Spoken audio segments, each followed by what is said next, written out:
आठवड्यातले असे काही दिवस आहेत ज्या दिवशी नखे आणि केस कापल्याने आपल्याकडे नकारात्मक शक्ती आकर्षित होतात असे म्हटले जाते, ज्यामुळे आपल्याला हानी देखील पोहोचू शकते. शनिवार, मंगळवार आणि गुरुवार या तीनही दिवशी आपण कधीच नखे कापू नयेत असे सांगितले जाते. गुरुवार हा भगवान श्री हरी विष्णू आणि माता लक्ष्मींचा दिवस मानला जातो. या दिवशी केस कापल्याने माता लक्ष्मी रुष्ट होते, तसेच मान सन्मानाची ही हानी होते. पोटाचे आजार जडण्याची देखील शक्यता असते. या दिवशी ग्रहांकडून आपल्या वेगवेगळे प्रभाव पडत असतात, त्यामुळे आपण गुरुवारी देखील नखे काढू नयेत. शनिवारी नख कापणे, केस कापणे तर वर्ज्यच आहे. या दिवशी ही कामे मृत्यूकारक मानली जातात. तसेच मंगळवारी नख आणि केस कापणे अशुभ मानले जाते. या दिवशी केस कापल्याने व्यक्तीचे आयुष्य घटते असे म्हटले जाते. हिंदू धर्मात प्रत्येक गोष्टीचे काही नियम आहेत. नियम अगदी वर्षानुवर्षे हे नियम चालत आलेले आहेत. हे नियम आपण पाळलेच पाहिजेत. जसे की नख कापणे, केस कापणे याचे जे नियम सांगितले आहेत.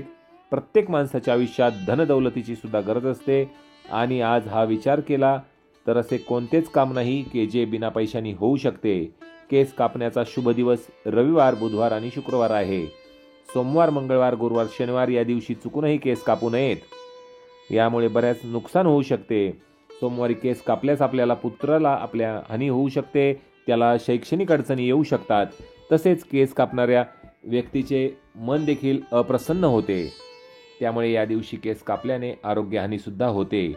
केस कापण्यासाठी शुक्रवार, रविवार आणि बुधवार हे दिवस चांगले मानले जातात. शुक्रवार हा दिवस भौतिक सुखसुविधांचा दिवस मानला जातो. या दिवशी नख आणि केस कापणे शुभ. रविवारचा दिवस हा तर सर्वात शुभ मानला जातो. या दिवशी आपण केस कापल्याने धन आणि बुद्धीमध्ये वाढ होते. बुधवारी केस कापल्याने समृद्धी घरात आपल्याला प्राप्त होते असे म्हटले जाते. श्रोतेहो, अगदी थोडक्यात ही महत्त्वाची माहिती मला असं वाटलं की आपल्याला सांगणे गरजेचे आहे, त्यामुळे ही माहिती सांगितली आहे. जर ही माहिती आपल्याला आवडली असेल तर व्हिडिओला लाईक करायला आता विसरू नका. तसेच चॅनलवर नवीन असताल तर चॅनलला सबस्क्राईब करा आणि या मराठी भक्ती परिवाराचे सदस्य व्हा.